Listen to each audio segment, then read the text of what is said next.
ñu ngi ànd ak benn association bu tudd Naya bu nekk France ànd si ak benn association bu tudd FSC wàllu xale yi ñu dëgmal benn bis boo xamante ni le 20 avril muy journée nationale des enfants talibés maanaam xale yi nga xamante ni ñu ngi nekk ci mbedd bi di yalwaan bés boobu nag ñu fas yéene leen jox ñett repas yi nga xamante ni moom la nit di am muy 3 repas quotidiens maanaam ndékki añ reer lañ leen fas yéene jox boole si seetu seen wér-gu-yaram boole si it bu ñu weesoo defar leen ay soins maanaam wat leen ak yu ni mel pour ñoom seen bés boobu daal nekk bés boo xamante ni dina am solo pour ñu bégal leen ci kaw bégal boobu ñu leen di bégal nag dina amaale ay kit yoo xamante dina leen ko jox maanaam ay sac yoo xam ne dina def lu mel ni ay njàmpe ay saabu yoo xam ne danañ koy yóbbaale seen daara yi ak yeneen yoo xamante ni dinañ ko dajale jox leen ko ci bés boobu loolu nag moo indi ci bés boobu nag bëgguñ mu nekk benn bés ndax suñu partenaires yi ñuy liggéeyal ñi ñu àndal si liggéey bi muy tubaab bi ñoom ñu ngi bés boobu dinañ def conférence boo xamante ni maanaam jàmmarloo goo xamante ni ci internet bi lay doon dañuy wax jox leen ñu wax jox leen ñoom ci foofu noonu ñu koy defee ñun ñu koy def en même temps seen ay autorité dinañ fa ñëw maire France bi dina fa ñëw ak yeneen ONG déglu lu ñuy wax ñun ñu déglu lu ñuy wax nga xam ne liggéey bi bu boobaa day continuer ñu ànd si nag ak maire de Dakar bi maire Jami Sané maire bu Aboubacar Jami Sané bi nga xam ne jot na waxtaan ak suñu partenaires yi foofu ba ñoom fi mu ne nii noppi nañoo jàppale ci après bu événement bi jeexee maanaam lépp lu ñu ONG yi nar a jàppale lu war a jugee ay conteneurs ak lépp moom pare na pour def acheminement bi et je pense que ça loolu moom lu am solo la si njiit yu ñuy jiite donc du ñu jóg mukk di sant le maire Aboubacar Jami Sané di xam ne si li ñu boole danoo bëgg mu doon loo xamante ni luy wëy la ba ñu jële fi lu mel ni xale yi nekk ci mbedd bi di yalwaan jaa ngeen jëf. maa ngi ziar ñëpp di feddali kollëre di ziar sama waajur yi ma fekk ci table bi ñu toog fi di ziar tamit suñu daroon bi ñuy wax ndax lépp moom moo ko waral tout c'est elle buñ ci jógee di ziar suñu monsieur le maire Jami Sané moom mi waral yëf yi ndax ba muy metti ñuy wër fu ne gisuñu fenn moo jël engagement ni lépp lu ñëw luñ ci war a def ak luñ ci war a def yëpp moom dina ko jël en charge may wax ni tey ndongo daara yi seen sëriñ yaa ngi fi toog seen sëriñ ci wàllu jigéen comme ci wàllu góor ndax mën nañ ni daal ñëpp a ngi fi daje fi li ñu mën a wax mooy le 20 avril incha allah invité nañ la presse invité nañ les autorités de ce pays invité nañ surtout les rouleurs parce que ku ma xam ni ci laay yëngu nous sommes 2500 rouleurs au Sénégal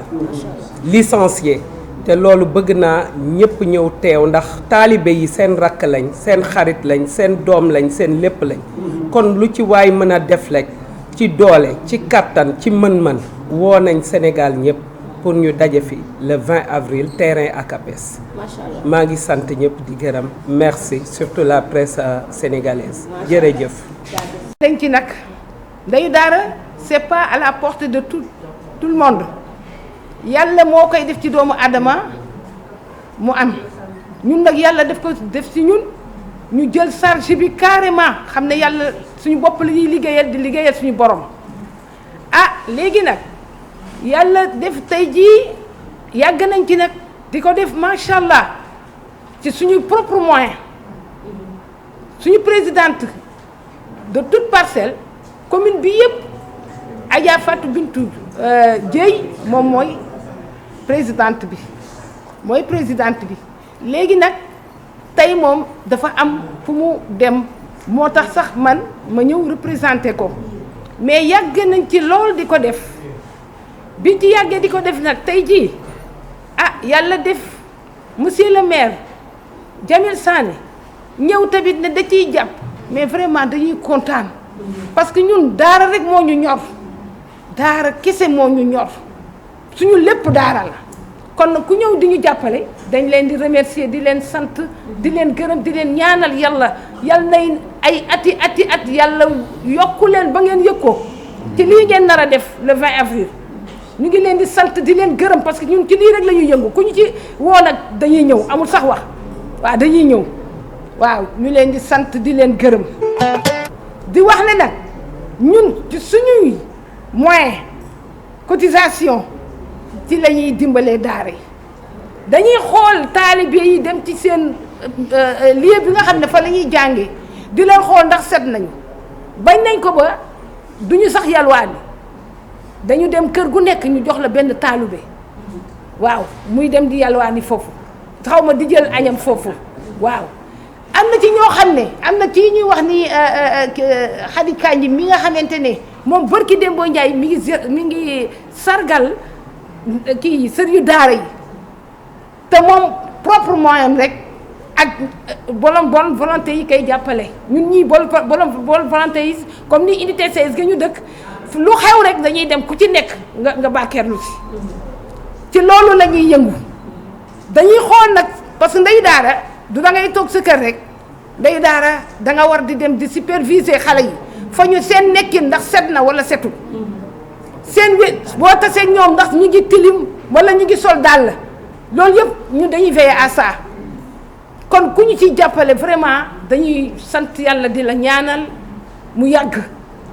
nga yàlla yàggal leen fi presse bi tamit ñu ngi leen di sant di leen gërëm waaw barki Dembo Ndiaye amul lu mu joxul sëriñu daara yi moom Kandji xaw ma Khady Kandji mi moom day dem même néew yi sax jàkka yi lépp mu ngi ci macha allah man mii noonu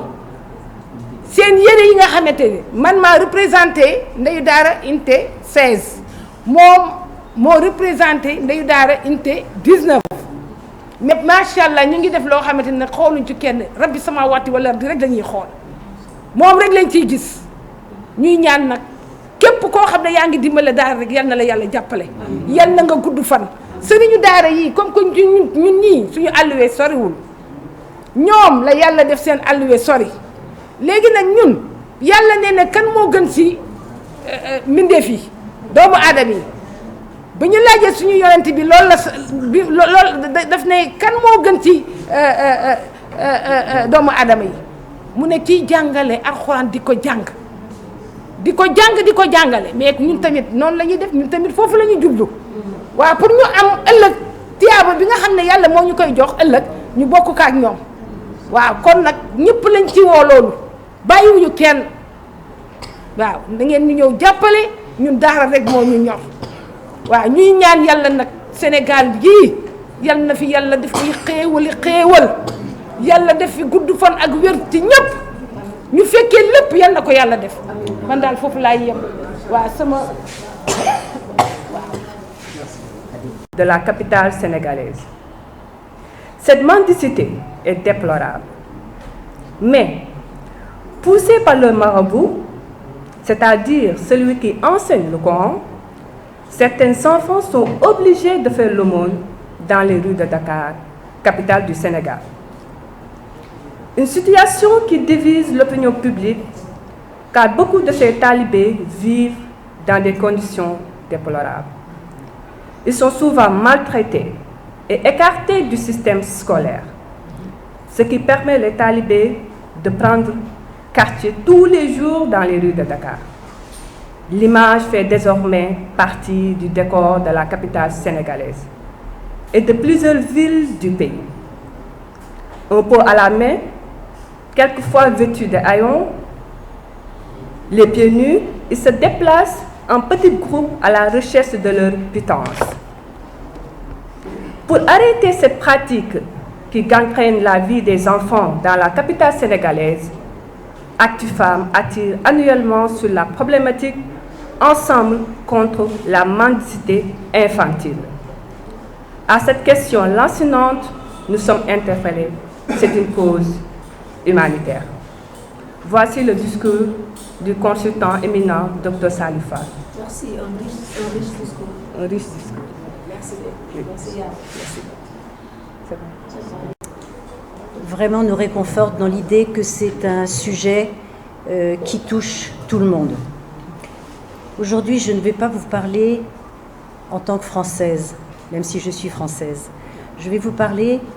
comme une Sénégalaise de cœur qui a été adoptée par ce pays depuis 25 ans. Le droit des enfants est un droit universel. Nous ne sommes pas là pour donner des leçons, mais pour fédérer toutes les bonnes volontés et toutes les énergies en faveur des enfants qui sont en situation de vulnérabilité. Les bonnes volontés existent,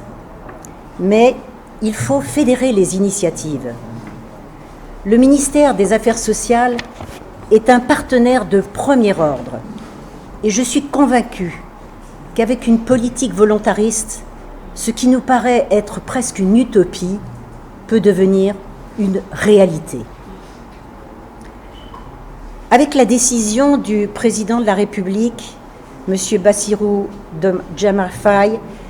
qui a instauré la journée nationale des enfants talibés, nous venons encore de franchir une nouvelle étape volontariste pour régler ce problème des enfants que l'on appelle les enfants de la rue. L'exode rural a créé une arrivée massive d'enfants dans les daras et la défaillance de moyens a conduit à des dérives. Mais des efforts ont été faits pour moderniser les daras. Inscrivons-nous tous dans une démarche fédératrice de projets concrets. N'oublions pas que de grandes personnalités sont passées par les daras et que la capacité de résilience peut être un capital socle pour la réussite. Tous ensemble, faisons en sorte que le rêve devienne une réalité. Donnons à ces enfants la dignité qu'ils méritent, au même titre que nos propres enfants. Offrons-leur le droit à la formation, le droit d'être libres, et ne livrons pas en pâture à tous les dangers de la rue, à une époque où l'insécurité dans les grandes villes s'accentue de jour en jour. Faisons de la cause de ces enfants notre credo à tous. Je vous remercie.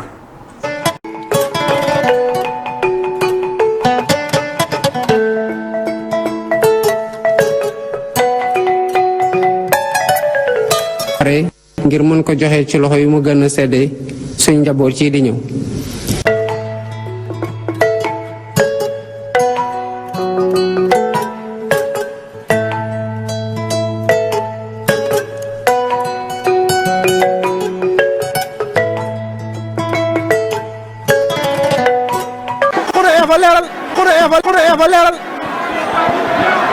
le roi des arènes ay lacrymogène ko nga ci biir stade